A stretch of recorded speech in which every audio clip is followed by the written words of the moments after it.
Okay, now we're celebrating fix your phone rights. And as a consumer in Nigeria, you talked about the fact that right now a lot of consumers are facing challenges in terms of dropped calls, unsolicited messages, and the rest of it. Why does that keep happening? Is it that we don't have we don't have we don't have somebody to regulate this? Because fine, everybody is trying as much as possible to market their business and the rest of it, and they feel that that's the best way to go about it. But there are still some messages that you get that are totally very unnecessary for you to get those messages.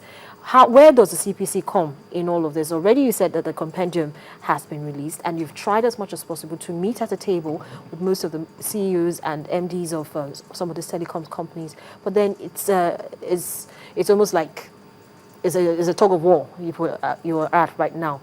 Now, what would the CPC be doing that in the next couple of months? All these things that we're beginning to experience, it's not easy anywhere. The challenges of getting infrastructure, funding, and the rest of it affects everybody across the board. And the telecom sector is not is not on its own in this as well.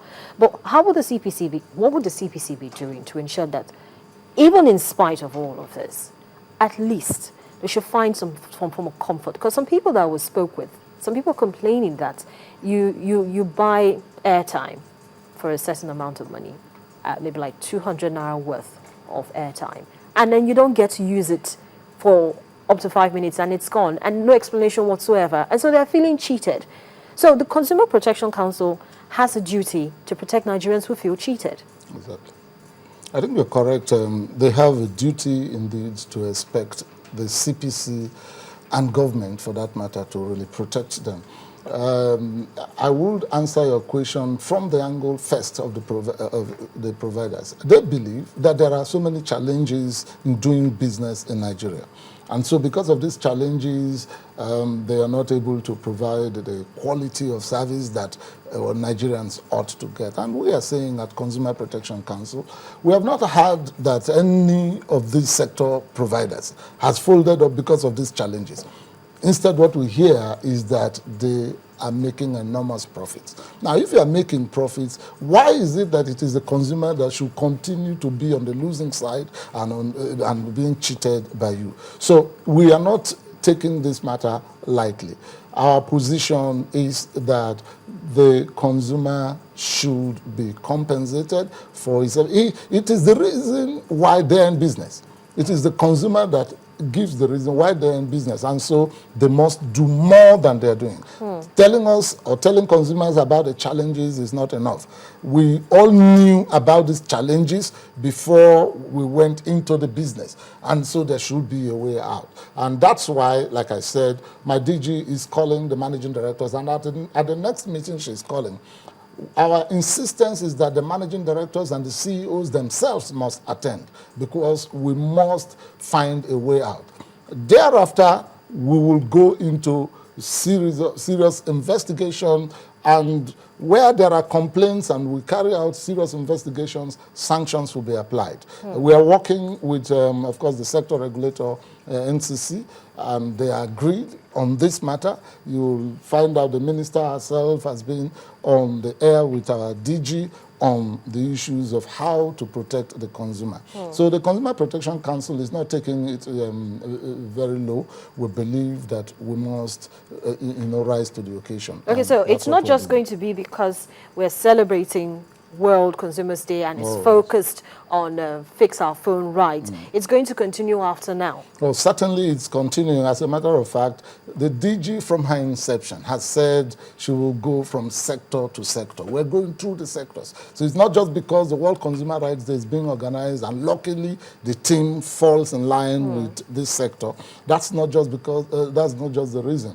We are in the long haul for this. We believe that we should be able to get there. It might take time, but Nigerians should be better for it, But Nigerians don't have time, because you see, these are services that we use every day, and we want to see an improvement. If not, we're not even looking at the medium term. We want a short term. We want something that will happen now. Well, in the short term, we keep asking that Nigerians should come and complain to us. I will assure you that as many as are complaining, we are getting there. Many have gotten results. Some years back, you will not call these sector regulators and they listen to you. But today they dare not. They attend complaint resolution meetings. They will always be there. And for many of them, we are coming up with decisions with others and compensations for consumers. Nigerians are already getting some form of relief from CPC, but I know that the number of Nigerians that are complaining is still negligible, and so for the larger populace, that's what we are doing, making sure that the managing directors, the CEOs of these sector providers are brought into the picture so that we will be able to sanction them where they fail. And none of Sanction them to the extent of taking them to court, because that's the only way Nigerians are going to believe that, CPC actually means business. Remember, during the conversation I said it has to be when the CPC meets out stiff punitive measures before they will begin to believe that the Consumer Protection Council is actually protecting their rights. Well, the sanctions can come in different ways. I won't stay here and predict what the sanctions will be because there will be investigation. But the CPC has been known to have sealed up a service provider. We've done it before, and it could be as much as that. But I won't sit here to say what exactly the sanctions, because every case should be treated on its merit. Well, thank you so much for sharing your thoughts with us this morning on the program. It's been an interesting conversation. It's my pleasure. I'm very grateful. Well, I've been speaking with the head of the Consumer Protection Council Lagos office, Mr. Tam Nukovia, and we've been looking at consumer protection and some of the issues that have been raised, or that most consumers actually raise. As we know, on Saturday it's going to be World Consumer Rights Day, and a lot of people are going to actually come out to celebrate the day, whether for good, whether for bad. And they're going to be focusing mostly on telecoms. So beg your pardon, I seem to be mixing that.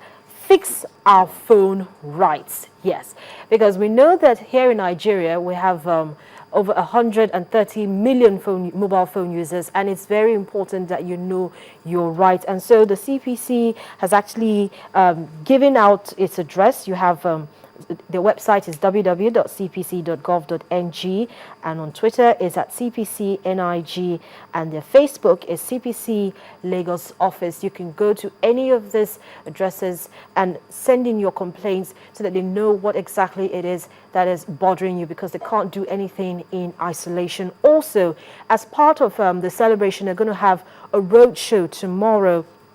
It's supposed to take off from Agilingbe, somewhere in LTV. So you can also be part of it. You can go there. You can meet officials of the Consumer Protection Council and lay your complaints, because the only way they're going to get them solved is when you talk about it, when you speak to the right officials about it.